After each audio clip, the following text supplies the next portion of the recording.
Good morning all of you. मी सर्वात प्रथम माझा परिचय तुम्हाला देते. माझे नाव सुवर्णमाला संतोष कारले, जिल्हा परिषद प्राथमिक शाळा दहिगाव, केंद्र रुई छत्तीशी, तालुका जिल्हा अहिल्यानगर. आणि आज मी तुम्हाला मे 2021 जी इंग्लिशची प्रश्नपत्रिका आहे ती आज आपण सोडवणार आहोत.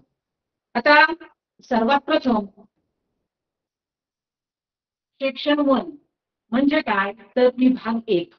आपल्याला जेव्हा प्रश्नपत्रिका आपल्या हातामध्ये येते त्यावेळी 2 विभाग असतात. एक पहिला जो विभाग असतो तो इंग्लिश विषयाचा असतो आणि जो दुसरा विभाग असतो तो बुद्धिमत्ता विषयाचा असतो. आणि इंग्लिश या विषयासाठी आपल्याला एकूण 25 प्रश्न दिलेले असतात आणि 25 प्रश्नांना आपल्याला एकूण गुण 50 मिळणार असतात. तर सर्वात महत्वाचं हे असतं की ज्यावेळी आपल्या हातात आपली प्रश्नपत्रिका येते तेव्हा प्रत्येक प्रश्न हा व्यवस्थित वाचायचा असतो. आता बऱ्याचदा असं काय होतं की मुलांना इंग्लिशची खूप भीती असते आणि बरेचसे विद्यार्थी इंग्लिश वाचणं टाळतात. तर काही विद्यार्थ्यांना खूप गडबड असते किंवा खूप घाईघाईत ते बोलतात किंवा वाचतात. तर मग अशा वेळी काय होतं तर आपण जो प्रश्न काय आहे हा व्यवस्थित न समजून घेतल्यामुळे आपल्याकडून चुका होण्याची जास्त शक्यता असते. आता सेक्शन 1 मध्ये विभाग 1 मध्ये आपल्याला असा दिलेला आहे की instruction for question 1 to question 3.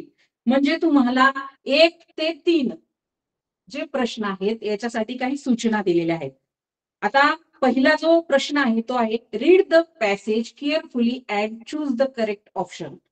ज्यावेळी आपण इंग्लिशचे प्रश्न वाचतो त्यावेळी प्रत्येक शब्दाचा अर्थ आपल्याला माहीत असणं गरजेचं असतं.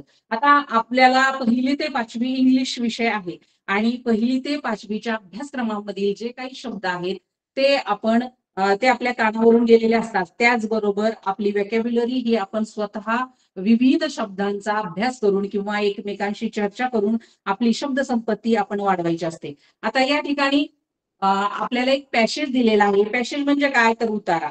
Read a red traffic light is warning that means stop. It is not safe to cross the road until the green signal light up. Start walking when green signal is on. In short, a red light is warning to pay attention. आता म्हणजे काय तर तुम्हाला प्रत्येक शब्दाचा अर्थ समजला पाहिजे. रेड रेड म्हणजे काय लाल. ट्रॅफिक म्हणजे काय ट्रॅफिक म्हणजे रहदारी. रहदारी म्हणजे कशाची वाहनांची. वाहनं येतात जातात त्याला म्हणतात रहदारी. आणि red traffic light is warning that means stop. तुम्हाला ज्यावेळी तुम्ही ट्रॅफिक म्हणजे रहदारीमध्ये असतात त्यावेळी तुम्हाला जर समोर रेड लाईट दिसली तर त्याचा अर्थ काय होतो स्टॉप. स्टॉप म्हणजे थांबा. जी रेड लाईट असते. आता जे खेड्यातील विद्यार्थी आहेत यांचा जास्त ट्रॅफिकशी संबंध नसतो. त्यांना या सिग्नल्स विषयी माहिती नसते. परंतु जे शहरामध्ये राहणारे विद्यार्थी आहेत उदाहरणार्थ नगरमधील सर्व विद्यार्थ्यांना ट्रॅफिकचे नियम रूल्स माहित आहेत कारण त्यांना रोजच त्यांच्या दैनंदिन जीवनामध्ये या गोष्टी असतात. आता it is not safe to cross the road until green signal lights up. तुम्ही रोड क्रॉस करू शकत नाहीत म्हणजे सुरक्षितपणे क्रॉस करू शकत नाहीत कुठपर्यंत जोपर्यंत ग्रीन सिग्नल येत नाही तोपर्यंत तुम्ही काय करू शकत नाहीत तर रोड क्रॉस करू शकत नाहीत. म्हणजेच रोड ओलांडू शकत नाहीत. म्हणजेच काय तर लाईट जर लाल असेल रेड असेल तर तुम्हाला थांबायचं असतं आणि जर ग्रीन लाईट असेल म्हणजेच हिरवी लाईट असेल तर त्यावेळी तुम्हाला काय करायचं असतं जायचं असतं. ज्यावेळी ग्रीन लाईट लागते start walking Wien green signal is on. आता बऱ्याचशा विद्यार्थ्यांना हे नवीन शब्द आहेत. ट्रॅफिक वॉर्निंग त्यानंतर सिग्नल. आता सिग्नल तुम्ही पाहिलेला असेल. सिग्नल म्हणजे काय तर एक खांब असतो त्या खांबावर 3 दिवे असतात. आता दिवे कोणत्या कोणत्या प्रकारचे असतात हे पहा. अशा पद्धतीचा दिवा असतो. हा दुसरा आणि हा तिसरा आणि हा एक खांब असतो. त्या खांबावर दिवे असतात. आता हा जो पहिला लाईट असतो हा रेड असतो. रेड. दुसरा कोणता असतो येलो असतो. आणि तिसरा जो असतो तो असतो ग्रीन.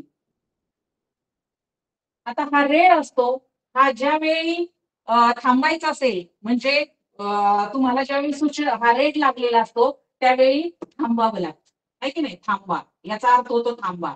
आणि हा येलो असतो हे जाण्यासाठी तयार. आता बऱ्याचदा आपल्याला असं नसतं लक्षात की रेड म्हणजे थांबा हे माहित असतं, ग्रीन म्हणजे जा हे माहित असतं.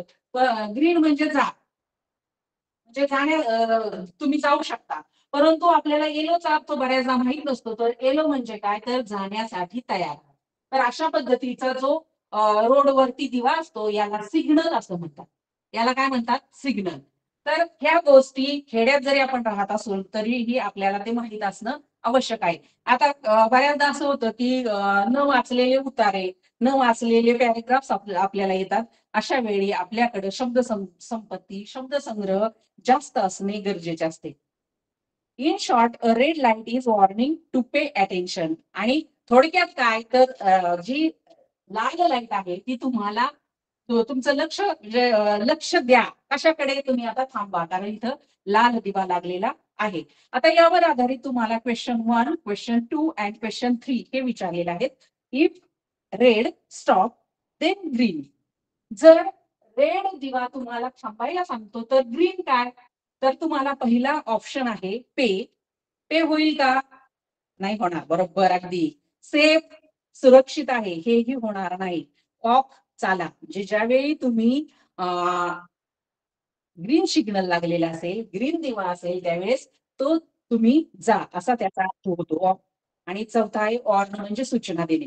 तर जो पहिला प्रश्न आहे, if red stop then green काय होतो, ऑफ.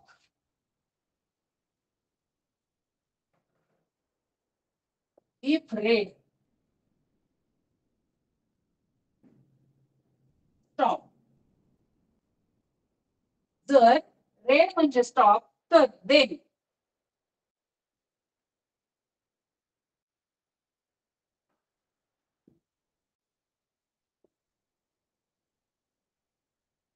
ग्रीन.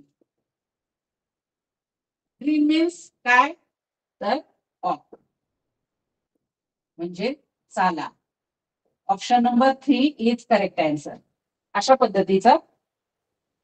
आता पुढचा प्रश्न आहे, find out the rhyming word from the passage for night. प्रश्न नेहमी व्यवस्थित समजून घ्यायचा आहे. Find out the rhyming word. Find म्हणजे काय, शोधणे. काय शोधायचंय, यमक जुळणारा शब्द शोधायचा आहे. परंतु कोणता, पॅसेज मध्ये आलेला यमक जुळणारा शब्द. कशाचा, नाईट या शब्दाचा यमक जुळणारा शब्द तुम्हाला शोधायचा आहे. नाईट, NIGST, नाईट या शब्दाचा रायमिंग वर्ड जो पॅसेज मध्ये आलेला आहे तो तुम्हाला शोधायचा आहे. आता या ठिकाणी तुम्हाला फसवण्यासाठी, तुमची फसवणूक करण्यासाठी एट, त्यानंतर स्लाइट, त्याचबरोबर राईट आणि लाईट. हे पहा, एट हा रायमिंग वर्ड नाहीये, परंतु स्लाइट, राईट या शब्दांमध्ये आपण कन्फ्युज होतो. कारण राईट पण काय आहे, यमक जुळणारा शब्द आहे. स्लाइट पण यमक जुळणारा शब्द आहे.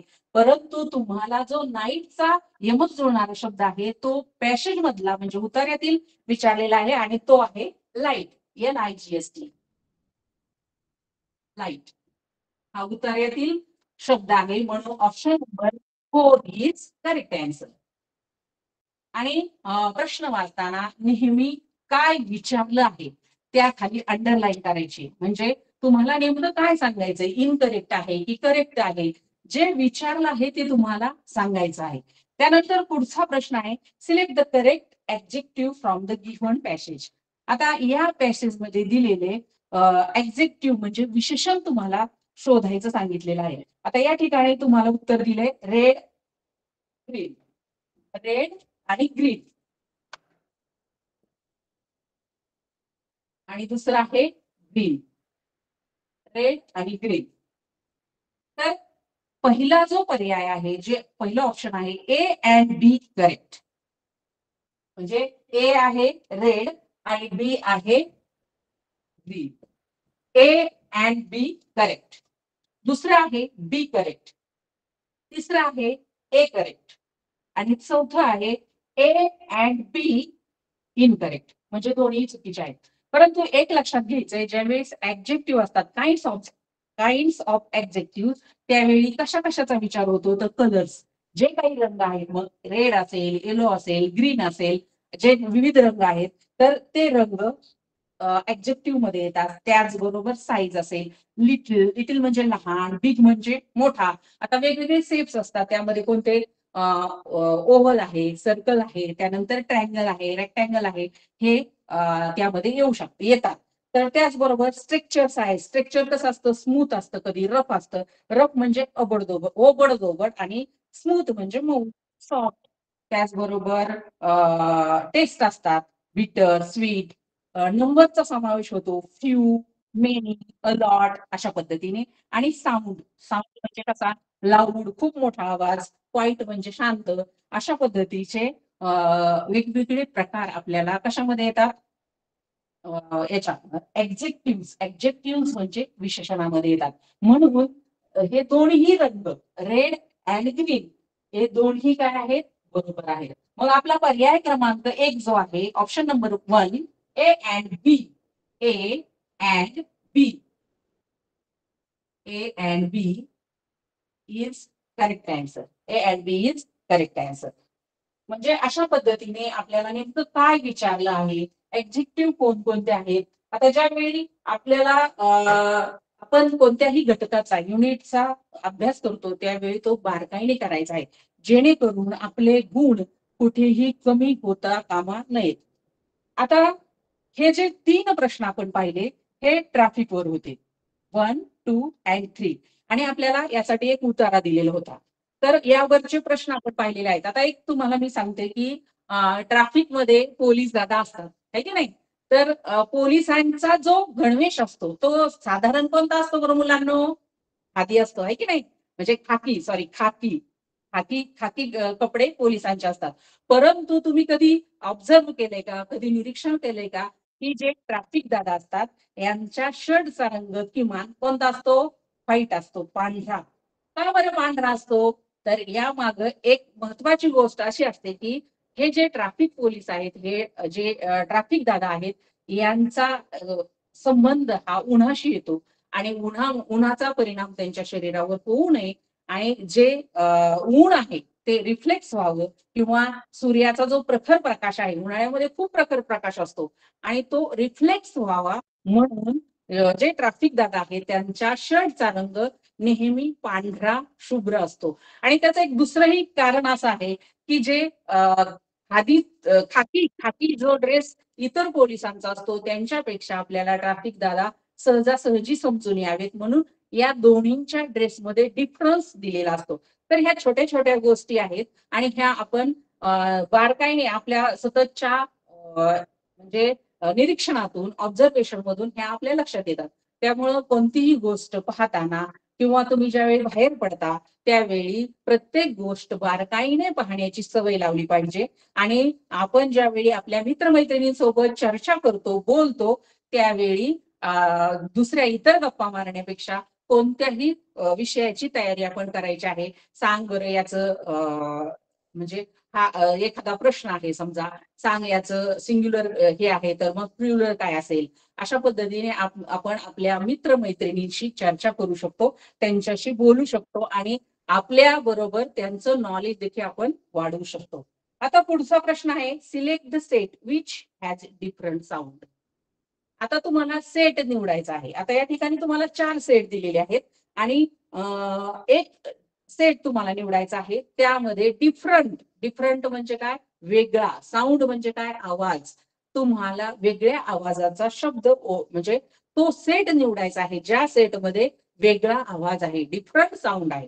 तर कधीही इंग्लिशचा प्रश्न वाचताना नेहमी काय करायचं, तर सगळ्यात महत्वाची गोष्ट ही आहे, की प्रश्न काळजीपूर्वक वाचायचं आहे. आता पहिला जो सेट आहे तो आहे कॅमेरा. कॅमेरा म्हणजे काय? ज्यामधून आपण फोटो काढतो, तो कॅमेरा.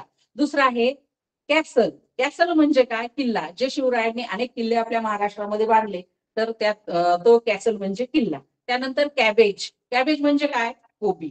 आणि कॅट. कॅट म्हणजे काय? मांजर. सगळ्यांना माहित आहे. तर तुम्ही या सेटमध्ये एक पाहिलं असेल, की सगळे जे शब्द आहेत त्यांचे उच्चार कसे आहेत? सगळ्यांचे उच्चार सारखे आहेत. Camera, castle, cabbage, cat. त्यानंतरचा दुसरा जो सेट आहे तो आहे हॅट. हॅट म्हणजे काय तर टोपी, पण कोणती टोपी? गोल टोपी. दोन टोपीचे प्रकार असतात. एक कॅप असते जी समोर आपण उन्हाळ्यात घालतो ती कॅप, आणि जी गोल असते तिला म्हणतात हॅट. त्यानंतर आहे हँडल. हँडल म्हणजे सायकलला सगळ्यांच्या हँडल असतो तो हँडल. हॅमर. हॅमर म्हणजे काय? हतोडा, ज्याने आपण कोणत्याही वस्तूला जर समजा मारायचं असेल तर हातोड्याचा वापर करतात. आणि हँड. हँड म्हणजे हात. तर तुम्हाला एक कळलं असेल की हा जो दुसरा सेट आहे यामध्ये हॅट, हँडल, हॅमर आणि हँड हे सगळे उच्चार कसे आहेत या सेटमधील समान आहेत, म्हणून हेही उत्तर नाहीये. आता पुढचं बघा, किटन. किटन कोणाला म्हणतात? कॅटचं जे पिल्लू असतं, मांजरीचं जे पिल्लू असतं त्याला म्हणतात किटन. केटल म्हणजे काय? किटली. आपल्या घरात असते ना किटली, त्या किटलीला काय म्हणतात? तेलाची किटली असते की नाही, तर ती केटल. आणि नाईफ दिसताना तुम्हाला KNIFE नाईफ, हा केक सुरू झालेला आहे, परंतु हा केक असा आहे सायलेंट आहे, याचा उच्चार होतो नाईफ. आणि किंगडम. किंगडम म्हणजे राज्य. आपल्याला गोष्टीमध्ये आपण पाहतो एक राजा होता आणि त्याचं काय होतं? किंगडम होतं. किंगडम म्हणजे राज्य होतं. आणि हा नाईफ जो शब्द आहे हा वेगळा आहे, म्हणून आणखी एक एक चूक करायची नाही की आपल्याला आता इथं समजलं तिसऱ्या सेटमध्ये एका शब्दाचा उच्चार वेगळा आहे, डिफरंट आहे, परंतु चौथाही पर्याय वाचायचा आहे. ज्यावेळी आपण फायनल पेपर सोडवतो किंवा कोणताही पेपर सोडवायला घेतो त्यावेळी सगळ्यात महत्वाची गोष्ट काय असते तर तुम्ही प्रत्येक प्रश्न काळजीपूर्वक वाचायचा आहे. प्रत्येक प्रश्नच काळजीपूर्वक वाचायचा का? तर अजिबात नाही. प्रत्येक प्रश्नाचा प्रत्येक पर्याय काळजीपूर्वक वाचायचा आहे आणि त्यातून मग तुम्ही काय निवडायचंय? उत्तर निवडायचं आहे. घाई करायची नाही. तुम्हाला आता इथं समजलं की तिसऱ्या सेटमध्ये उच्चार वेगळा आलेला आहे म्हणून लगेच टिक करून मोकळं व्हायचं का? तर अजिबात नाही. तुम्ही चौथा देखील जो सेट आहे तो पूर्ण वाचून पाहायचा आहे. आणि कोणतीही प्रश्नपत्रिका सोडवताना प्रश्न वाचून तुम्हाला काय विचारलेलं आहे त्या त्या गोष्टी खाली अंडरलाईन करायचंय, ती सवय तुम्ही ठेवायची आहे. त्याचबरोबर प्रत्येक पर्यायही वाचायचा आहे. आणखी एक महत्वाची गोष्ट म्हणजे गोल रंगवताना मुलांकडून चुका होतात. आता ज्यावेळी आपण गोल रंगवतो हा गोल आहे, बरोबर. आता हा गोल रंगवताना मुलं काय करतात? तसाही सुरू करतात, बरोबर. अशा पद्धतीने गोल रंगवायचा नाही, तर गोल रंगवताना अगोदर जी बाहेरची कड आहे, बाहेरची बाजू आहे, ही अगोदर व्यवस्थितरित्या रंगवून घ्यायची आहे. म्हणजे तुम्ही गोल रंगवायला लागल्यानंतर तुमची जी काही म्हणजे इथे आहे तुमची शाई आहे ती बाहेर निघणार नाही. म्हणजे तुम्ही अगोदर बाहेरची बाजू रंगवायची आणि नंतर तुम्ही फास्ट मध्ये हे आतमधलं रंगवू शकता. म्हणजे गोल रंगवण्याची ही खरी पद्धत आहे. ज्यावेळी तुम्ही डायरेक्ट मधून सुरुवात करता त्यावेळी तुमची जी रेषा असते ती बाहेर निघण्याची शक्यता असते आणि अशा वेळी तुमचे पेपर हे कॉम्प्युटरवरती चेक केले जातात आणि तुमचा जर गोल प्रॉपर रंगवलेला नसेल तर उत्तर बरोबर असून देखील तुमचे मार्क्स जातात. त्यामुळे गोल व्यवस्थित रंगवा. त्यानंतर प्रत्येक प्रश्न काळजीपूर्वक वाचा आणि प्रश्न वाचताना जे काही विचारलं आहे त्याच्या खाली अंडरलाईन करायचे आहे. आणि चौथी म्हणजे पुढची गोष्ट आहे की प्रत्येक पर्याय देखील काळजीपूर्वक वाचायचा आहे. आता चौथा जो सेट आहे mat, map, man, mango. Mat म्हणजे काय? चटई. आपण जी बसण्यासाठी टाकतो ती मॅट. त्यानंतर मॅप. मॅप म्हणजे काय? नकाशा. मग नकाशा कोणताही असू शकतो, जगाचा असू शकतो, भारताचा असू शकतो, जिल्ह्याचा असू शकतो, कशाचाही असू शकतो, आहे की नाही. मॅन म्हणजे माणूस आणि मँगो म्हणजे आंबा. आता या ठिकाणी सुद्धा तुम्हाला कळलं आहे की चौथ्या सेटमध्ये काय आहे, सगळे जे शब्द आहेत त्यांचे साऊंड समान आहेत. म्हणजे पहिला, दुसरा आणि चौथा हे जे सेट आहेत यांच्या सर्व शब्दांचे सर्व साऊंड कसे आहेत? समान आहेत, सारखे आहेत. परंतु जो तिसरा सेट आहे किटन, केटल, नाईफ आणि किंगडम यामध्ये तिसरा जो पर्याय आहे तो चुकीचा आहे. म्हणून आपलं जे उत्तर आहे ते पर्याय क्रमांक 3 आहे. आता पुढचा प्रश्न तुम्हाला दिसतो आहे की नाही स्क्रीनवरती आणि झूम करून पाहायचंय की आपल्याला नेमका कोणता प्रश्न आपण सोडवत आहोत. Look at the greeting card. काय करायचंय? जे ग्रीटिंग कार्ड आहे म्हणजे भेट कार्ड तुम्ही बनवता, कधी कधी बनवता बरं? बरोबर, दिवाळीला बनवतात. तर दिवाळी झाली, तुम्ही सगळ्यांना ग्रीटिंग कार्ड बनवून दिलेले आहेत. त्याचबरोबर टीचर्स डेला तुम्ही ग्रीटिंग कार्ड बनवता, मदर्स डेला तुम्ही ग्रीटिंग कार्ड बनवता, इंडिपेंडन्स डे असेल तर तुम्ही ग्रीटिंग कार्ड बनवता.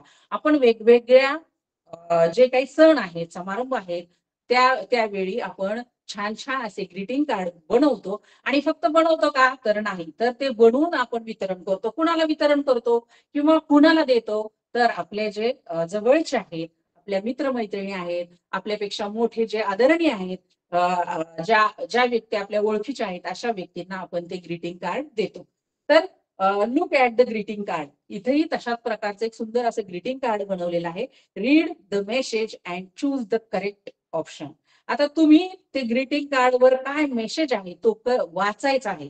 आणि त्यानंतर तुम्हाला काय करायचंय तर choose the correct option. Choose म्हणजे काय, निवडा. काय निवडायचंय, करेक्ट ऑप्शन निवडायचंय. म्हणजेच काय तर योग्य पर्याय निवडायचा आहे. आता मेसेज म्हणजे काय तर संदेश आहे की नाही. आपण म्हणतो मी याला मेसेज पाठवला, मी त्याला मेसेज पाठवला, पण मेसेजचा अर्थ होतो संदेश. आता या ठिकाणी एक सुंदर असा संदेश दिलेला आहे. एक ग्रीटिंग कार्ड सुंदर असं बनवलेलं आहे आणि आपण ते आता वाचूया. Dear teacher, we all love you and respect you very much. Thank you. Dear teacher म्हणजे काय, प्रिय शिक्षक. वी ऑल लव्ह यू, आम्ही सर्वजण तुमच्यावर प्रेम करतो, किंवा आम्ही सर्वजण तुमच्यावर प्रेम करतो. And respect you very much, आणि तुमचा आदर देखील करतो. थँक्यू म्हणजे धन्यवाद. थँक्यू म्हणजे काय, धन्यवाद. आपण सहज आपल्याला जर कोणी मदत केली तर आपण थँक्यू असं म्हणतो. म्हणजेच आपण त्याचे आभार मानतो, म्हणजेच आपण धन्यवाद देतो. आता हा जो मेसेज आहे, हा जो हे जे ग्रीटिंग कार्ड बनवलेलं आहे, तर हे greeting card happy independence day साठी असेल का बरं? असेल का मुलांनो? तुम्हाला काय वाटतं? नाही ना? हा, बरोबर. हे हॅपी इंडिपेंडन्स साठी नाहीये. कारण इंडिपेंडन्स साठी जर असते तर त्याच्यावर इंडिपेंडन्स डे म्हणजे स्वातंत्र्य दिनाच्या हार्दिक शुभेच्छा आहे की नाही, अशा पद्धतीने विश यू इंडिपेंडन्स डे अशा पद्धतीच्या जो मेसेज आहे, मजकूर आहे, तो लिहिलेला असता. परंतु या ठिकाणी दुसरा मजकूर आहे. मग हे दुसरा पर्याय आहे हॅपी टीचर्स डे. मग हा मजकूर हॅपी टीचर्स डेचा असेल का? तर काय वाटतं तुम्हाला? हो, अगदी बरोबर. परंतु तरीही आपल्याला पुढचे पर्याय देखील वाचायचे आहेत. आता तिसरा आहे हॅपी मदर्स डे. हा मेसेज मदर्स डे साठी असेल का? तर नाही, कारण मदर्स डे साठी असणारा जो जे ग्रीटिंग कार्ड असेल ते वेगळं असेल, आहे की नाही. आणि तिसरा आहे हॅपी दिवाळी. आता आपण विश यू हॅपी दिवाळी अशा पद्धतीचे मेसेज ग्रीटिंग कार्ड बनवतो, परंतु हा मेसेज तो नाहीये. तर हा मेसेज काय आहे, dear teacher, we all love you and respect you very much, thank you. म्हणजे हा आहे टीचर्स डेचा मेसेज. काय होतं बरं, डिअर टीचर. डिअर म्हणजे काय, प्रिय. Dear teacher, we all love you and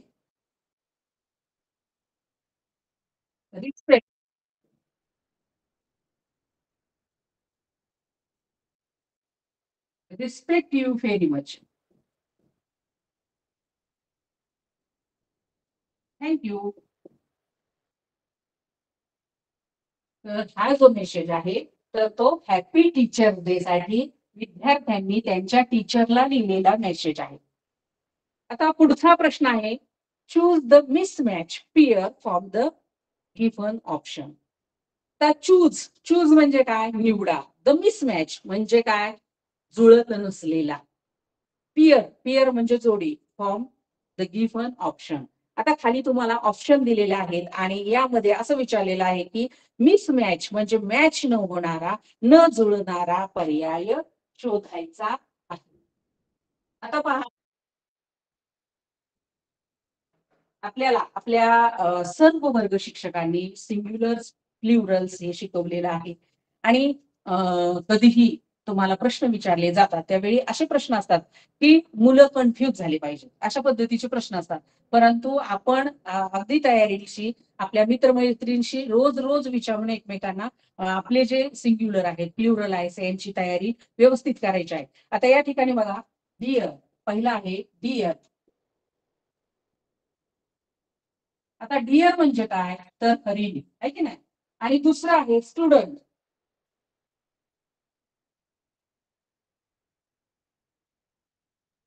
student, students, students. तिसरं आहे माऊस. Mouse, माऊसचं MICE. चौथं आहे ऑक्स. आणि ऑक्स आहे ऑक्सेस. तर डिअर या शब्दाचं ज्यावेळी अनेक वचन होतं त्यावेळी ते डिअरच असतं. Dear, dear. जसं सिप. सिप म्हणजे काय मेंढी. मेंढीचं सुद्धा अनेक वचन सिपच होतं. दुसरं आहे स्टुडंट. स्टुडंटचं स्टुडंट्स होतं. आणि माऊसचं माईस होतं. परंतु ऑक्सचं काय ऑक्सन. आपल्याला कधी कधी असं वाटतं की फॉक्स आहे. फॉक्स शब्द आहे फॉक्स. आता एक्स असेल तर आपण काय लावतो ईएस आहे की नाही. Fox, foxes. Fox, foxes. Box, boxes. Box असेल तर बॉक्सेस. त्यानंतर टॅक्स. टॅक्स असेल तर टॅक्सेस. ईएस. आणि मग आपल्याला एक माहित असतं की एक्स असेल तर मग काय करायचं ईएस लावायचं, ईएस लावायचं, ईएस लावायचं. परंतु काही काही प्रश्नांना काय असतं अपवाद असतो. आता इथं ऑक्सचं ऑप्शन होत नाही. काय होतं मग ox, oxen. O X E N, E N. आता ऑक्सचं ऑप्शन असं होतं तर हे नेहमी लक्षात ठेवायचं की फॉक्सचं फॉक्सेस होतं, बॉक्सचं बॉक्सेस होतं, टॅक्सचं टॅक्सेस होतं. परंतु ऑक्स जर असेल तर त्याला इयनच लावलं जातं. पूर्वी 4 शब्दांना इंग्लिशमध्ये इयन लावलं जायचं. चाइल्ड, चाइल्ड हा एक शब्द आहे. Child, children. त्याचं अनेक वचन काय होतं चिल्ड्रन, आर-ई-एन.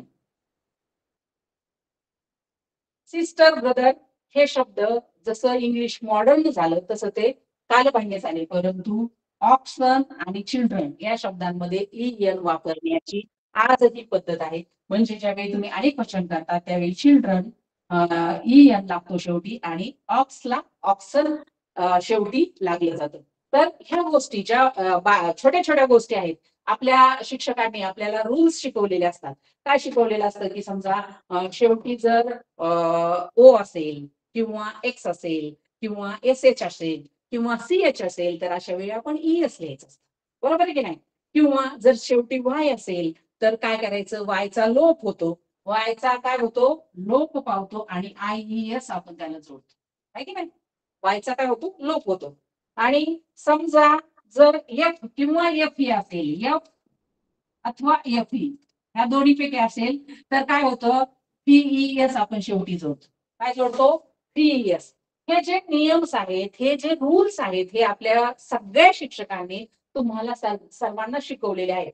परंतु ज्या काही अपवादात्मक गोष्टी आहेत जशा की ऑक्सेन तशा पद्धतीच्या ज्या अपवादात्मक गोष्टी आहेत ह्या आपण लक्षात ठेवायच्या आहेत. सरसकट पाहिलं आणि तेच लिहिलं असं करायचं नाही. तर आपला या जो प्रश्नाचा पर्याय होता तो होता इनकरेक्ट मिसमॅच पीएम म्हणजे न जुळणारी. मिसमॅच पीएम म्हणजे न जुळणारी जोडी. पीएम म्हणजे काय तर जोडी. ही आपण काय करायची आहे ओळखलेली आहे. आणि मग तुम्हाला कोणत्या प्रश्नाला कोणत्या शब्दाला पर्यायाला टिक करायचे तर पर्याय क्रमांक 4. आता बघा पुढचा प्रश्न आहे select the correct option for the given word lift. आता शब्द काय विचारलाय तुम्हाला आणि ज्यावेळी तुम्हाला प्रश्नातील शब्दांचा अर्थ समजणार नाही त्यावेळी तुम्ही त्या प्रश्नाचं उत्तर देऊच शकणार नाही. आता इथे तुम्हाला विचारले सिलेक्ट द करेक्ट ऑप्शन म्हणजे तुम्ही काय करायचंय काय निवडायचंय करेक्ट ऑप्शन म्हणजे योग्य पर्याय form the given word lift.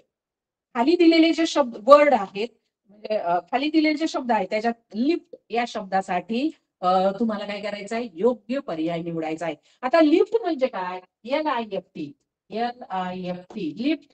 Lift या शब्दाचा अर्थ होतो वर उचलणे. काय होतो अर्थ वर उचलणे. आता तुम्हाला पर्याय दिलेले आहेत द ऑन, द ऑन, दुसरा आहे द फार्म. The farm. तिसरा आहे river. The river. RIVER. River म्हणजे काय? नदी. आणि तिसरा आहे द बॉक्स. The box. आता एक लक्षात घ्या, द वॉल. द वॉल म्हणजे काय? भिंत. आपण भिंत उचलू शकतो का मुलांना? अगदी बरोबर, आपण भिंत उचलू शकत नाही. The form. फार्म म्हणजे काय? फार्म म्हणजे शेत. आपल्या सगळ्यांकडे शेत आहे की नाही? मग आपण शेत उचलू शकतो का? तर अजिबात नाही. आणि द रिव्हर. रिव्हर म्हणजे काय? नदी. आपण नदी कधी उचलू शकतो का? तर नाही. म्हणून आपलं जे पर्याय क्रमांक 4 आहे, the box is correct answer. आलं लक्षात? मग यासाठी तुम्हाला लिफ्ट हा जो शब्द आहे लिफ्ट याचा प्रॉपर अर्थ माहित पाहिजे तर तुम्ही हा प्रश्न सोडू शकता.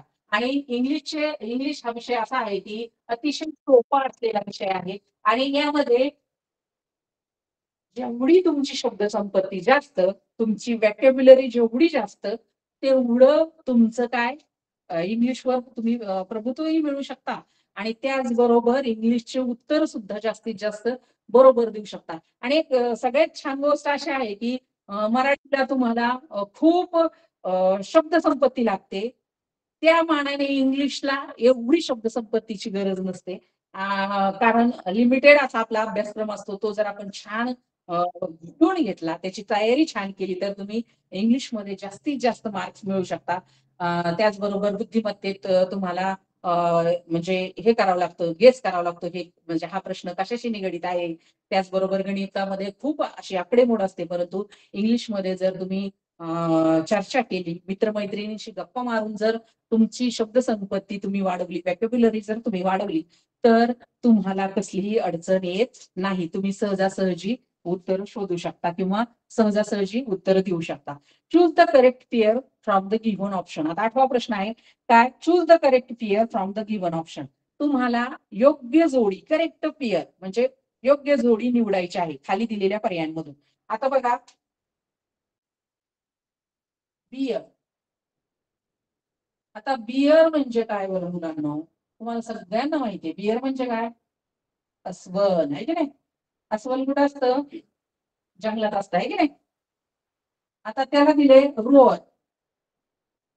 बियर म्हणजे अस्वल आणि रोअर. रोअर कोण रोअर करतो? लायन. लायन म्हणजे काय? वाघ. Roar and hunt. बियर म्हणजे अस्वल आणि रोअर म्हणजे रोअर हा आवाज कोणाचा आहे? लायनचा आहे. पण बियरचा आवाज कसा आहे? ग्रंट आहे. ग्रंट. ग्रंट म्हणजे काय? घर घर.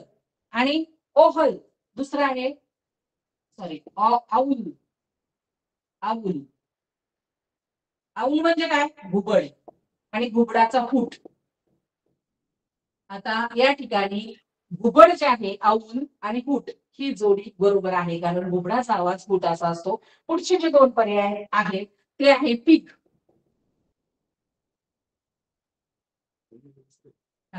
पिग आणि ग्रो. आता पीकचा आवाज आहे अँक अँक असा आवाज पीक काढताय की नाही. आणि बॅचर हे जे हा जो प्राणी आहे याचा आवाज असतो गुरगुरणे, ग्रोल. हे आपल्याला जर सगळ्यांचे प्राणी त्यांचे आवाज माहीत असतील तरच आपण हा प्रश्न सोडवू शकतो. कारण आपल्याला animals, their sounds, their young one म्हणजे त्यांचे पिल्लं ह्याविषयी सगळी माहिती असते. आता फ्रॉग या ठिकाणी फ्रॉगचा क्रोक आणि स्कॉक तो नाहीये. म्हणजेच आपला हा पर्याय काय आहे? बरोबर आहे. कारण फ्रॉकचा आवाज कसा असतो? क्रोक असतो आणि त्यांनी दिलाय स्कॉक. आणि स्कॉक हा आवाज पॅरोटचा असतो म्हणजेच पोपटाचा असतो. तर आपला ह्या ज्या प्रश्नाचं उत्तर आहे ते 2 म्हणजे आऊल, फूट हे बरोबर आहे.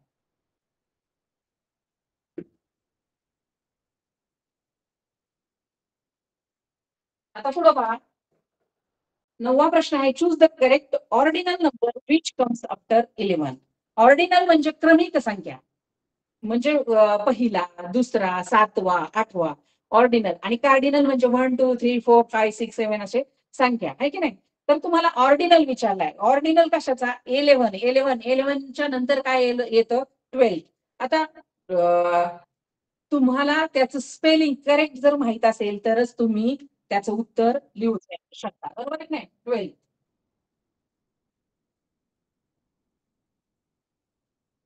पर्याय क्रमांक 3, option number 3 is correct answer. आता पुढे पहा.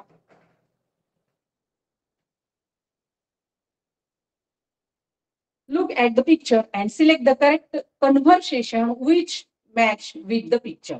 कन्व्हर्सेशन म्हणजे काय? कन्व्हर्सेशन म्हणजे संभाषण, एकमेकात बोलले जाणारे जे शब्द आहेत किंवा वाक्य आहेत त्यांना म्हणायचं कन्व्हर्सेशन.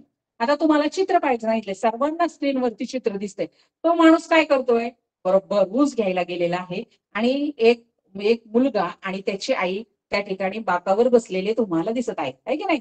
मग जो ए आहे तो काय म्हणतो? म्हणजे ए म्हणजे आई आहे. Please give us 2 full glass of sugar cane juice. आणि म्हणजे काय? तर आम्हाला काय द्या? 2 ग्लास भरून उसाचा रस. आणि मुलगा काय म्हणतो? बट मम्मा बी म्हणजे मुलगा आहे. But mamma I went some ice in my juice. तो म्हणतो मला काय पाहिजे? काही बर्फ पाहिजे. कशामध्ये? त्या ज्यूस मध्ये. दुसरं जो आहे तर give some tomatoes. Where is your bag? आता इथं टोमॅटो दिसत आहेत का? नाही. आणि बॅगचा काही प्रश्न नाही म्हणून दुसरं ऑप्शन नाहीये. त्यानंतर do you like roasted to cobs, corn cobs. आता कॉर्न कोब्स म्हणजे काय? तर मकाचं कणीस. तर मकाचं कणीस पण या ठिकाणी नाहीये. आणि रोस्टेड केलेलं म्हणजे भाजलेलं जे मकाचं कणीस आहे ते. आणि दुसरा काय म्हणतो? B oh I love them, म्हणजे त्याला ते आवडतात परंतु तिथं नाहीच आहेत, त्याच्यामुळे तो पर्याय नाही आहे. आणि चौथा आहे have you try this cakes? This is a new cake shop. आता हा तुम्ही नवीन आलेला केक ट्राय करता का? परंतु यामध्ये आपल्याला स्पष्टपणे ऊस दिसतोय. ऊसाचा म्हणजे ऊसाच्या जे काही रसवंती गृह आहे त्या ठिकाणी ती स्त्री बसलेली आहे, तो मुलगा बसलेला आहे. आणि म्हणून पर्याय क्रमांक जो 1 आहे, please give us 2 full glass of sugar cane juice, तर हा पर्याय क्रमांक बरोबर आहे. आणि मग तुम्ही 10व्या प्रश्नाला पर्याय क्रमांक 1 हा लिहायचा आहे. आता पुढचा आहे choose the correct option word from A and B. आता तुम्हाला सॉरी ऑपोजिट. अपोजिट म्हणजे काय? विरुद्ध. आता अपोजिट शब्द कोणते? डीप आणि अगली. पहिला आहे टॉप, क्यूट. आता टॉप आणि क्यूट हे दोन्ही पर्याय नाहीयेत. दुसरा आहे बॉटम, स्वीट. आता बॉटम म्हणजे तळ, स्वीट म्हणजे गोड. आता डीपला बॉटम आणि अगलीला स्वीट अजिबात नाही. परंतु तिसरा पर्याय आहे शॅलो. डीप, डीपचा विरुद्धार्थी शब्द काय आहे? शॅलो. Deep, shallow. आणि अगलीचं काय आहे? ब्युटिफुल. अगली, ब्युटिफुल. ब्युटिफुल, अगली, ब्युटिफुल.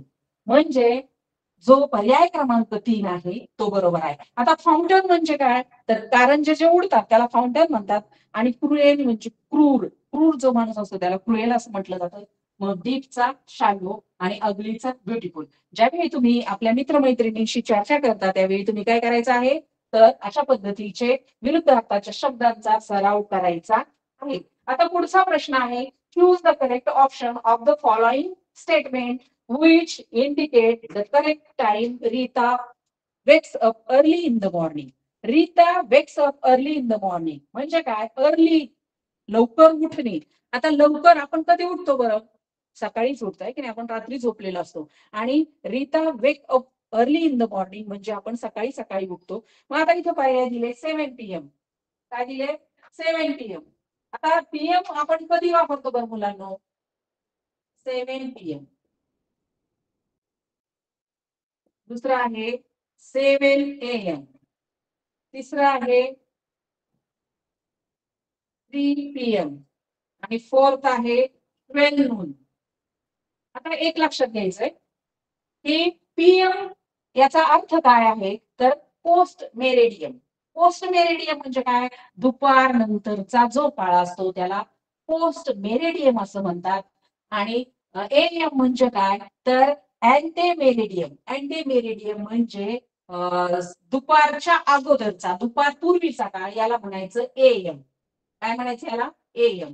आता हे पण 3 PM आहे, म्हणजेच हा पण पोस्ट मेरिडियम आहे आणि 12 नून म्हणजे दुपार 12 नून म्हणजे दुपार. तर हा जो पर्याय आहे हा बरोबर आहे. अर्ली इन द मॉर्निंग म्हणजे सकाळ सकाळ. सकाळ कधी असते तर AM म्हणजे अँटी मेरिडियम. AM चा अर्थ होतो अँटी मेरिडियम अशा पद्धतीने. आणि हे दोन्ही शब्द जे आहेत अँटी मेरिडियम आणि पोस्ट मेरिडियम हे दोन्ही शब्द लॅटिन भाषेतून आलेले आहेत.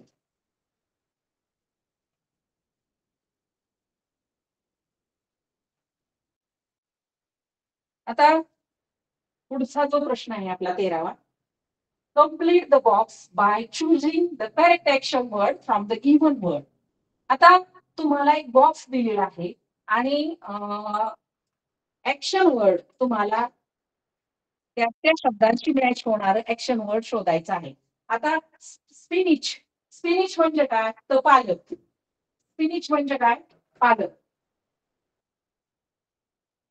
पालकची भाजी पाहिली सगळ्यांनी स्पिनिच. SPINACH spinach. त्यानंतर आहे वॉश. वॉश म्हणजे काय धुणे. WASH wash. पुन्हा आहे इट. इट म्हणजे काय पाणी आहे की नाही इट. नंतर आहे बाय. बाय म्हणजे काय खरेदी करणे.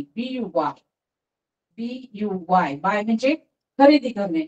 आणि तुम्हाला या ठिकाणी विचारले काय बरं प्रश्नचिन्हाच्या जागी कोणता शब्द येईल असं विचारलेलं आहे. आता लंब. लंब होऊ शकत नाही. स्क्रिबल नाही होऊ शकत. तर काय होतं कुक. कुक हा जो ऑप्शन नंबर 4 आहे कुक. COOK कुक आहे की नाही. तर स्पिंच म्हणजे पालक. मग तो आपण धुतो अगोदर खरेदी करतो नंतर धुवून काढतो नंतर काय करतो कुक करतो आणि नंतर खातो. अशा पद्धतीचं कसेही आकार दिले म्हणून घाबरून जायचं कारण नाही तर या शब्दांचा एकमेकाशी संबंध काय आहे आणि पर्याय मधला यासाठी योग्य असा शब्द कोणता आहे तर तो आहे कुक. अशा पद्धतीचे प्रश्न तुम्हाला विचारले जातात आणि लक्षपूर्वक नेमकं काय विचारले. आता प्रत्येक फळभाजी त्यानंतर ज्या भाज्या आहेत फळं आहेत यांचे नाव तुम्हाला माहित असणं गरजेचं आहे. आता 14वा प्रश्न आहे जर साइन. आता हा जो बाण आहे हा बाण काय इंडिकेट करतो. इंडिकेट करतो म्हणजे हा बाण काय काय म्हणजे याचा अर्थ काय आहे. तर पहिला स्टॉप. तर स्टॉप असा नसतो. षटकोनामध्ये स्टॉप शब्द लिहिलेला असतो. त्यानंतर टर्न राईट. दुसरं ऑप्शन आहे टर्न राईट. आणि याचा अर्थ होतो टर्न राईट. ज्यावेळी आपण प्रवास करतो त्यावेळी रस्त्यांवर खुणा दिसतात. आता हा जो बाण असतो हा टर्न लेफ्ट असतो. Turn left turn right. बरोबर आहे की नाही. आणि असं जर सिंगल असेल तर बनते. अशा पद्धतीने त्याचा अर्थ होतो. ज्यावेळी आपण प्रवास करतो त्यावेळी आपल्याला महामार्ग असेल नॅशनल हायवे जर असतील त्यावर असे वेगवेगळ्या प्रकारचे बाण दिसतात आणि त्यावरून आपल्याला ते समजलं पाहिजे की नेमकं टर्न राईट घ्यायचंय का टर्न लेफ्ट घ्यायचं का ह्या साईडला असेल राईटला असेल तर टर्न राईट लेफ्टला असेल तर आपल्याला या बाजूला टर्न लेफ्ट. त्याचबरोबर असा जर बाण असेल तर वन वे. आणि जर आच्यामध्ये असं जर षटकोन असेल आणि याच्यात जर स्टॉप लिहिलेला असेल तर थांबा असा याचा अर्थ होतो. तर अशा प्रकारच्या इन्स्ट्रक्शन्स म्हणजेच काय इन्स्ट्रक्शन म्हणजे काय तर सूचना आपल्याला पूर्ण त्या रस्त्यावरती जो नॅशनल हायवे आहे त्यावरती दिलेल्या असतात आणि त्या सूचना पाहून आपण कृती करायची असते. आता जर सूचनांचं पालन केलं नाही तर काय होतात बरं मुलांना काय होतात अपघात होतात है की नाही अपघात. आणि अपघात होतात आणि काय होतं तर माणसं जागी जाऊ शकतात. त्यामुळं ज्या काही सूचना रस्त्यांवर दिलेल्या असतात त्या काय करायच्या नेहमी फॉलो करायच्या त्या वाचायच्या आणि त्यानुसार म्हणजे आपण आपली वर्तणूक करायची आहे जेणेकरून अपघात टाळले पाहिजेत. आता रस्त्यांवरती तुम्ही जर रात्रीचा प्रवास करत असाल तर तुम्हाला दिव्यांसारखे दिसतं तर ते दिवे नसतात. तर ते रेडियम लावलेलं असतं आणि आपल्याला म्हणजे गाडीचा प्रकाश त्यावर पडल्यानंतर ते रेडियम काय होतं आणखीन चमकतं म्हणजेच आपल्याला असं वाटतं की या रस्त्यावरती सगळीकडे दिवे लावलेले आहेत, परंतु ते काय असतं, रेडियम असतं. आणि ज्या काही रस्त्यांवरच्या सूचना असतात, तर त्या जे काही बाण दाखवलेले असतात, तर त्या प्रत्येक बाणाला काहीतरी अर्थ असतो. समजा असा जर बाण असेल तर यू टर्न असतो, आणि असाच बाण असून जर क्रॉस असेल तर काय, नो यू टर्न. अशा पद्धतीचे अनेक असे काय असतात, तुम्हाला हे दिलेले असतात, बाण दिलेले असतात आणि त्याच्या अर्थ असतात. आता पुढचा प्रश्न आहे, rearrange the number and make meaningful words. P A F T I U R O E. आता हे जे अक्षर आहेत यांच्यापासून तुम्हाला हे रिअरेंज करायचे, म्हणजे काय, परत वेगवेगळे बसवून पुन्हा त्याचा एक छान अर्थपूर्ण असा शब्द तयार करायचा आहे. आणि तो शब्द आहे फेवरेट. FAPOURIT, favourite. आणि याचा क्रमांक आहे पर्याय क्रमांक 1. फेवरेट हा 3. आपल्याला कसं करायचं, मग 3 2 1 असे घ्यायचे आणि मग फेवरेट हा शब्द तयार होतो. फेवरेटचा अर्थ होतो आवडता, आहे की नाही, आवडते, फेवरेट. आता 16वा प्रश्न आहे, solve the riddle. I use a spanner and screw driver. आता कोड दिलेले आहे तुम्हाला. Solve the return. सॉल्व म्हणजे सोडवा. काय सोडवा, कोड सोडवा. आणि कोड काय आहे, आय यूज स्पॅनर. स्पॅनर म्हणजे काय, पाना. पाना असतं ना, नट नट फिरवण्यासाठी जो पाना लागतो तो. आणि स्क्रू ड्रायव्हर. स्क्रू ड्रायव्हर पण आपल्याला माहित आहे, त्याला मराठीमध्ये पेचकस असं म्हणतात मराठीत. हू आय एम. मग मी कोण आहे, तर तो कोण आहे, मेकॅनिक आहे. कारण मेकॅनिकच काय वापरतो, पाना वापरतो, स्क्रू ड्रायव्हर वापरतो. आता पॉटर म्हणजे कुंभार, भांडे बनवणारा, मडके बनवणारा. मिल्कमॅन म्हणजे दूधवाला, आणि फार्मर म्हणजे शेतकरी. तर जो मेकॅनिक असतो त्यालाच पाना आणि स्क्रू ड्रायव्हरची आवश्यकता असते. म्हणून पर्याय क्रमांक 1 हे बरोबर उत्तर आहे. आता 17वा प्रश्न आहे, choose the correct option for the given word safe. Safe म्हणजे आकार. आता हाय, हाय हा आकार आहे का, नाही. लो, लो हा आकार आहे का, नाही. आणि त्यानंतर फास्ट म्हणजे वेगात, हा आकार आहे का, नाही. तर सर्कल, सर्कल म्हणजे गोल हा आकार आहे, म्हणून हा सेफ आहे. म्हणून पर्याय क्रमांक 4 हे उत्तर बरोबर आहे. आता 18वा प्रश्न आहे आपला, choose the correct motto from the given option. आता मोटो म्हणजे काय, मोटो म्हणजे बोध वाक्य. ज्यामधून आपल्याला काहीतरी बोध होतो त्याला म्हणायचं मोटो. आता we we will all be quite together. आम्ही सगळेजण एकत्र शांत. त्यानंतर गिव्ह मी स्टोरी बुक, म्हणजे मला गोष्टीचं पुस्तक दे. प्रोटेक्ट ऑल प्लांट्स म्हणजे जे झाडं आहेत त्यांचं रक्षण करा. फ्रॉम ग्रुप्स ऑफ 10, 10च्या गटातून. तर मग आता यामधून तुम्हाला बोध देणार वाक्य कोणतं आहे बरं मुलांनो, प्रोटेक्ट ऑल प्लांट्स. हे काय आहे, जे झाडं आहेत त्यांचं काय करा, संवर्धन करा किंवा त्यांना प्रोटेक्ट करा, त्यांना सुरक्षित ठेवा.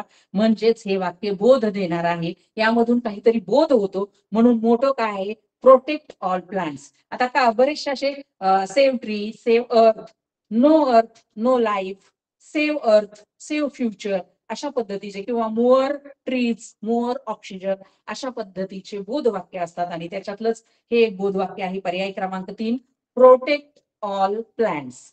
त्या प्रत्येक वाक्य नीट वाचायचं आहे, त्याचा अर्थ नीट समजून घ्यायचा आहे. आता 19वा जो प्रश्न आहे, fill in the blanks with the correct option. आता तुम्हाला fill in the blanks, blanks म्हणजे काय, तर रिकामी जागा जी आहे ती भरायची आहे. He has brought dash dash electric iron.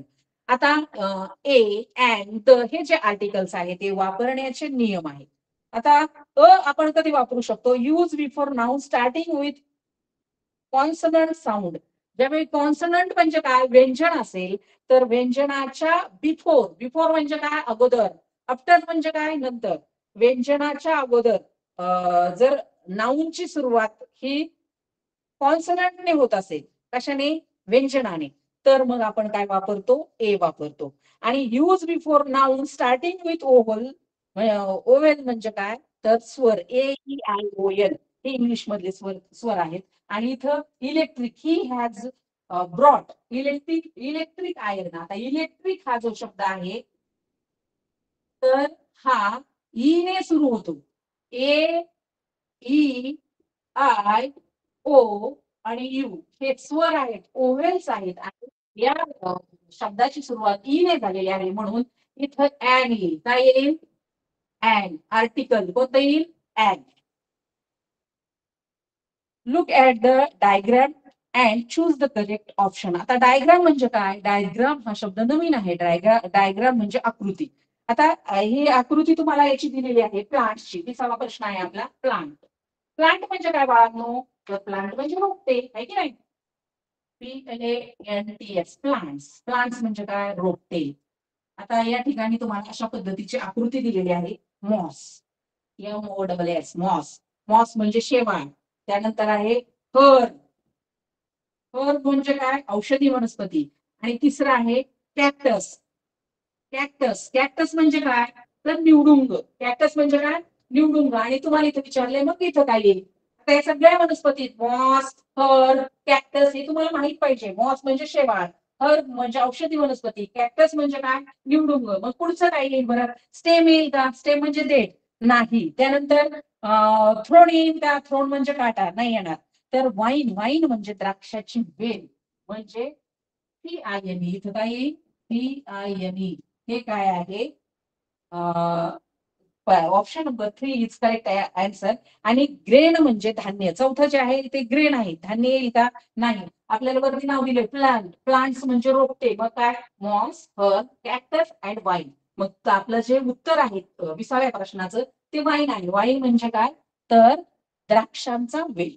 आता पुढं एक तुम्हाला 21व्या प्रश्नामध्ये look at the picture and select the correct expression. आता एक्सप्रेशन म्हणजे काय? तर आपल्या चेहऱ्यावरचे जे हावभाव आहेत त्यांना म्हणतात एक्सप्रेशन्स. तर वेगवेगळ्या प्रकारचे एक्सप्रेशन्स आपण वेगवेगळ्या वेळी करतो. तर या ठिकाणी एक तुम्हाला चेहरा दिलेला आहे आणि त्याचं जे पर्याय आहेत ते आहेत स्किअर्ड घाबरलेला, दुसरा आहे प्राऊड अभिमान, तिसरा आहे शाय. शाय म्हणजे लाजाळू, एकदम लाजायचं, आणि स्लीपी म्हणजे ज्याला झोपेला आलेला जो आहे तो. तर हा चेहरा जो आहे घाम आलेला आहे. माणसाला घाम कधी येतो? जेव्हा तो खूप उष्णतेतून येतो तेव्हा. आणि दुसरा घाम येतो तो जेव्हा व्यक्ती खूप घाबरलेला असतो तेव्हा व्यक्तीला घाम येतो. आणि हा जो चेहरा आहे हा स्किअर्ड आहे. स्किअर्ड म्हणजे काय? घाबरलेला. SCARED. स्किअर्ड. स्किअर्ड म्हणजे घाबरलेला चेहरा आहे. आणि आता 22वा जो प्रश्न आहे सनी बिस्किट शॉप. आता कशावर आधारित आहे बरं? Look at the advertisement and choose the correct option. Advertisement म्हणजे जाहिरात, त्याला हिंदीमध्ये विज्ञापन असं देखील म्हणतात. ही जाहिरात आहे आणि या जाहिरातीवर आधारित तुम्हाला प्रश्न विचारलेले आहेत. Buy 2 cream biscuit packets get 1 packet of chocolate biscuit free. ज्यावेळी तुम्ही क्रीमचं मलाईचं बिस्किट विकत घ्याल कधी? किती? 2. बाय टू म्हणजे 2 विकत घ्याल त्यावेळी get 1 packet of chocolate biscuit free. आणि त्यावेळी तुम्हाला एक चॉकलेट बिस्किट फ्री मिळणार आहे. फ्री म्हणजे मोफत. आता पुढे आहे price starting from 10 rupees for 1 packet. आणि सुरुवात कितीने होते? 1 पॅकेटची, एका पॅकची बिस्किटची किंमत 10 रुपयाने सुरू होते. खारी biscuit, cream biscuit, chocolate biscuit, chocolate cream biscuit आणि आल्मंड बिस्किट. आता खारी बिस्किट तुम्हाला माहित आहे ज्याच्यामध्ये मिठाचा वापर केला जातो. आणि क्रीम बिस्किट म्हणजे मलाईचं बिस्किट, चॉकलेट बिस्किट सर्वांनाच माहित आहे. आणि आल्मंड बिस्किट जे आहे ते बदामाचं बिस्किट असतं, त्याला आल्मंड बिस्किट असं म्हणतात. तर आता हा आपण पॅराग्राफ पूर्ण वाचलेला आहे.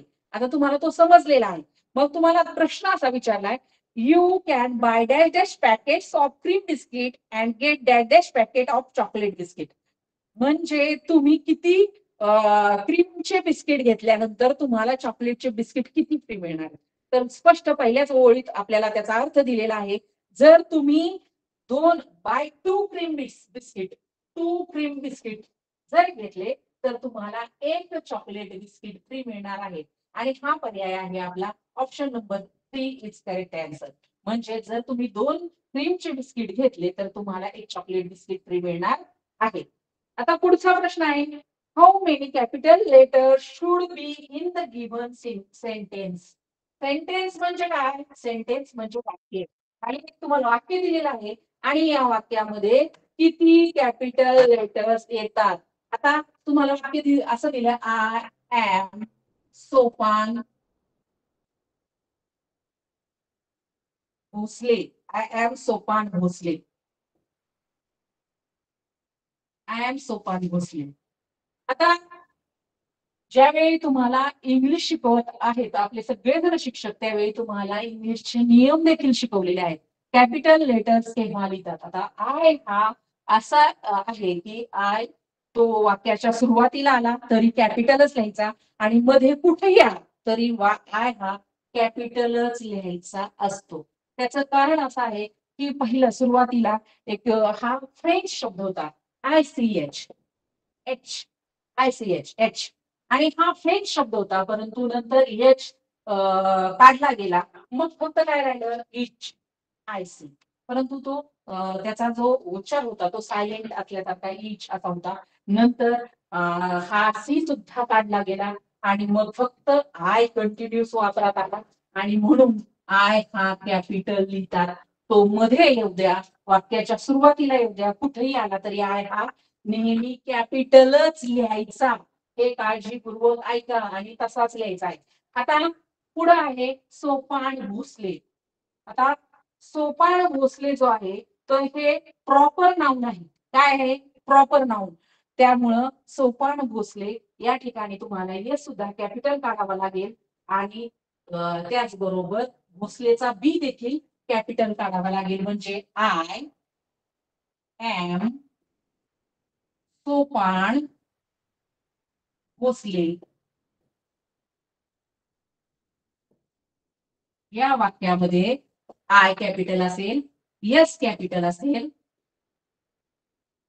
बी भोसलेचा बी कॅपिटल असेल. म्हणजे या वाक्यामध्ये एकूण कॅपिटल लेटर्स किती येतात? 3 येतात. किती येतात? 3. आणि हा जो 3 जे कॅपिटल लेटर आहे हा ऑप्शन नंबर 2, पर्याय क्रमांक 2, म्हणून आपलं 1, 2, 3 हे 3 कॅपिटल लेटर्स येतात, म्हणून दुसरा पर्याय जो आहे तो आपला बरोबर आहे. तर एक लक्षात ठेवायचं, इंग्लिश लिहिताना आय कुठेही येऊ द्या, सुरुवातीला येऊ द्या, वाक्याच्या मध्ये येऊ द्या, तो कॅपिटलच काढायचा. प्रॉपर नाऊन असेल तेव्हा तुम्ही त्याचे प्रॉपर नाऊनचे जे पहिलं अक्षर आहे ते कॅपिटल काढायचंय. त्याचबरोबर वाक्याची कोणत्याही वाक्याची सुरुवात करताना पहिलं लेटर हे कॅपिटलच काढायचं आहे. आणि समजा जर नद्या असतील, पर्वत असतील, माउंटन्स असतील, तर त्यावेळी सुद्धा त्यांचे जे अक्षरांची सुरुवात असते ती कॅपिटल लेटरनेच करायची आहे. हा नियम कशाचा आहे? लेखनाचा नियम आहे, इंग्लिश लेखनाचा. तर तो नियम लक्षात ठेवून आपण अशा पद्धतीने व्यवस्थित असे पर्याय द्यायचे, म्हणजे उत्तर द्यायचे. आता 24वा प्रश्न आहे, choose the correct option of punctuation mark from underline sentence for underline sentence. आता व्हॉट्स युअर नेम काय आहे? What's your name. What's your name याला अंडरलाईन केलेली आहे आणि त्यांनी असं विचारले की हे पहिलं ए वाक्य आहे, व्हॉट्स युअर नेम. तर हे जे वाक्य आहे, व्हॉट्स युअर नेम. दुसरं आहे, tell me your name please, म्हणजे तुझं नाव कृपया मला सांग. आणि चंद्रशेखर, यू कॅन ऑल मी चंदू. तर तो एक माणूस स्वतःच माहिती देतोय किंवा त्याची स्वतःची नावाबद्दल सांगतोय, चंद्रशेखर, यू कॅन कॉल मी चंदू. तुम्ही मला चंदू सुद्धा म्हणू शकता, आहे की नाही? तर तुम्हाला फक्त हे 3 वाक्य दिले, परंतु ह्या वाक्याविषयी विचारले की या ठिकाणी कोणतं विराम चिन्ह आहे? पंक्च्युएशन मार्क म्हणजे काय? तर विराम चिन्ह.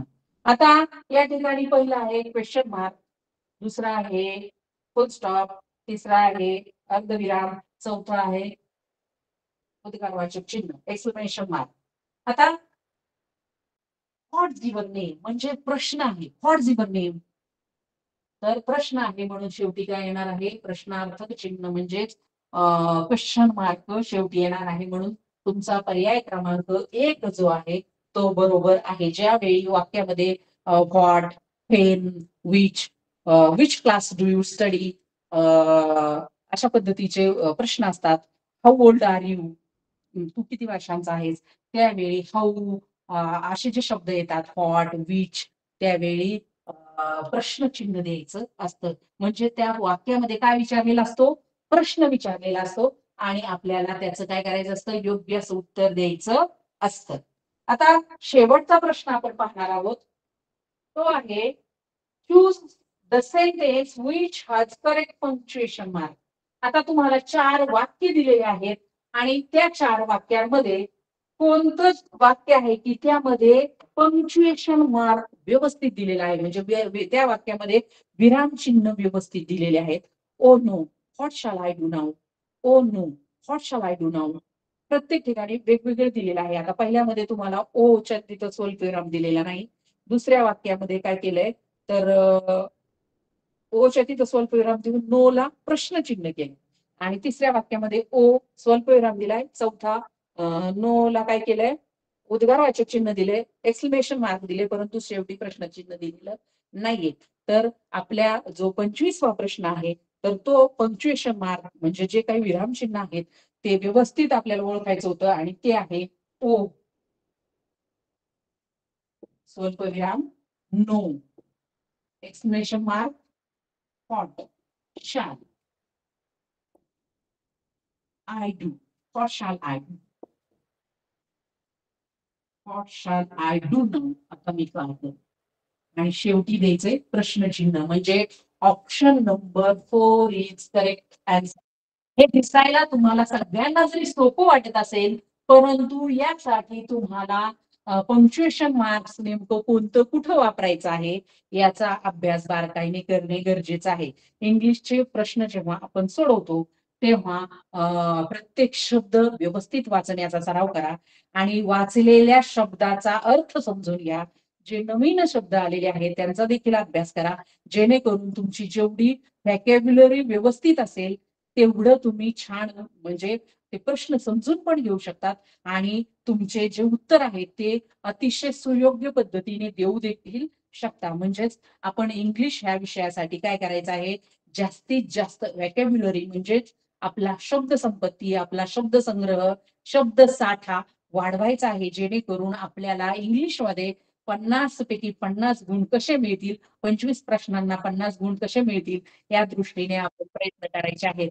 ज्या ज्या वेळी आपले टीचर्स आपल्याला वर्गामध्ये शिकवतात त्यावेळी लक्षपूर्वक ऐकायचं आहे आणि आपली शब्द संपत्ती, आपला शब्द संग्रह वाढवण्यासाठी आपण आपल्या मित्रमैत्रिणींशी सतत स्पर्धा करायची. कशा कशा पद्धतीने, एकमेकांना विचारून सांग याचं प्लुरल काय होईल, याचं सिंग्युलर हे आहे तर मग प्लुरल काय असेल, किंवा हे वाक्य शुद्ध कसं लिहिता येईल, याच्यामध्ये कोणते पंक्च्युएशन मार्क्स वापरले जातील, अशा पद्धतीने भूकंपट्टीला फाटा देऊन जास्तीत जास्त तुम्ही सराव करायचा आहे. तो कसा, तर चर्चेने अभ्यास जास्त लक्षात राहतो आणि एकमेकांशी चर्चा करायची मित्रमैत्रिणींसोबत आणि आपला अभ्यास जास्तीत जास्त वाढवायचा आहे. तुम्ही इंग्लिश विषयासाठी जे काही रूल्स मी सांगितलेले आहेत, जे काही नियम सांगितले आहेत, प्रत्येक प्रश्न काळजीपूर्वक वाचणे, त्याचबरोबर वाचल्यानंतर प्रत्येक पर्याय व्यवस्थित वाचायचा आहे आणि विचारलेल्या प्रश्नामध्ये नेमकं काय विचारलं आहे याच्या खाली अंडरलाईन करायची. नेहमी प्रश्नपत्रिका हातात पडली की कोणता प्रश्न विचारला, म्हणजे प्रश्नात नेमकं काय विचारले, तर त्या शब्दाखाली अंडरलाईन करायची. पर्याय सगळे पूर्ण 4च्या 4 पर्याय वाचायचे आणि नंतरच तुमच्या योग्य पर्यायाला तुम्ही टिक करायची आणि जी टिक केली तोच पर्याय तुम्ही उत्तर पत्रिकेमध्ये आन्सर की मध्ये व्यवस्थित रंगवायचा आहे.